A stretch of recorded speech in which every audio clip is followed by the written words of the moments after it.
So this is a chart that I found recently in a book that just basically says if you're losing customers and you're trying to grow at the same rate, and you're trying to grow, it's twice as hard, right?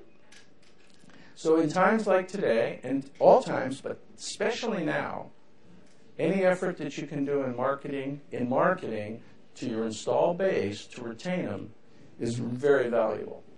And this is a suggestion I just suggest to you that a lot of people say, let's take a look at our customers, let's divide them up. Because all customers are not equal.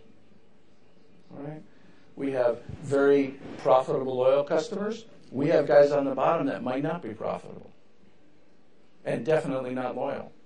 So the first thing I suggest you can do is you can actually take a look at your customer base, take a look at and try and decide which customers are your most profitable. Almost the first thing I do when I go into an account is I say, look, I want to see who you're selling to. I want to see who you're selling to. You know, who are the large customers, who are the small customers, and just see all the numbers to fully understand the business. And they usually have that, right? People have that. And then take a look at how you can, there's two things. One is how you can retain them, but the second question is how you can grow those same customers to buy more, right? Anybody ever go to McDonald's? I know you won't admit it. Anybody ever go to McDonald's? All right. When you order, what are they trained to say?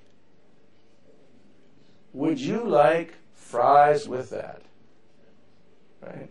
McDonald's knows the average amount of money by store that somebody spends, like Starbucks. Starbucks knows that the average amount of money someone spends in that store is X.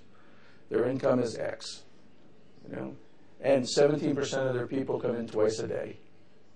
They have all those marketing statistics. The question is how you get them to buy more. So if you look at Starbucks, how do they get you to buy more? What have they added to their stores? Sandwiches, fruit, breakfast sandwiches, CDs, right? So they are trying to get their customer base to buy more. So one, you want to retain customers, but two, you want to increase the amount of money those people spend with you. Okay. So in addition, measure customer satisfaction, look at the categories, encourage complaints. Now, not everybody agrees with that, but I say get them to complain. It goes back to if you believe that if somebody complains to you, I hate your service, that you can fix that. Okay? And a lot of businesses, that's why they always give you those surveys at restaurants, right? That's why people give you surveys. How was the service? What did you like? What didn't you like? They want you to complain. Because if you complain, they do things. I was in Starbucks. I hate to admit that. Spain. I was in Starbucks the other day in the Czech Republic, and you know, they were a little bit slow. The coffee wasn't ready. What do? Anybody have this experience in Starbucks? What do? They give you a little card that says your next coffee is free. They give it. You don't ask for it. They just say, "Oh, here, we were a little slow." They give you free coffee, right? Because they want to make sure you're satisfied. They want to take away any potential complaint. They want to make you very, very happy. Okay. So, and then after you encourage complaints, you have to implement a fairly effective system to fix it. But you can do that. These are all things that you can do. And listen actively. Listen actively. So when I say listen actively, what do I mean by listen actively? What do you think I mean by listen actively? Pay attention to the complaints. Yeah, fix it. Well, I do a lot of work with foreign students. Well, first of all, I'm in Southern California, so most of Southern California is foreign. In Irvine, where the UCI is, you know, it's you know, the largest component is Asian, and then Hispanic. But this is a Chinese symbol. Anybody read Chinese? Okay, this is a full context Chinese signal. And this is the word for listen. And I actually learned this from the Chinese. And it's made up of three symbols.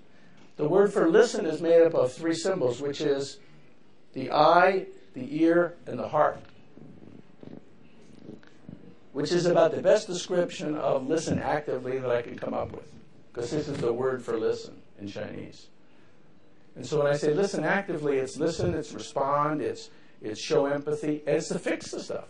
Now, the reason that's my first point in terms of being able to do something today and help your marketing is I think it has the greatest ability to help you in the short term.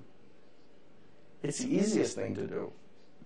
It's not a major marketing campaign. And you probably have a lot of things in place to already do it. It's just focus on it. And as people, I always say, our job is to do all the things we can do with the amount of money we have to spend in marketing. Whether you're marketing a university, whether you're marketing a bank, whether you're a telephone company. And we all have budgets, right? You have budgets? We all have budgets. My youngest son worked for a company in Silicon Valley, and in San Francisco, and he complained so often, every so often, that they didn't have enough money. They were about a $20 million turnover company. And he always complained that they didn't have enough money to do the things they needed to do. So he left in 2001, and he went to work for Apple Computer. Apple Computer, last quarter made $1 billion profit. And, they're a multi-billion-dollar company. And so, what he said? He said, what's invention? He goes, and invention is, we're really busy, but we don't have enough money to do the things we want to do. That's invention. So it's only a question of zeros on the end and the amount of things you want to do. But you're always in a position to do the most you can with what you consider to be limited. It's taking something and getting it into the market. My suggestion is that this is one thing you can do. Saw some of the things the guys had before in your company. I look forward with creative, innovative idea, which is the hard part, of course. Okay. And what could you do? There's lots of ways to do it. We can talk about easiest thing to do. Innovation is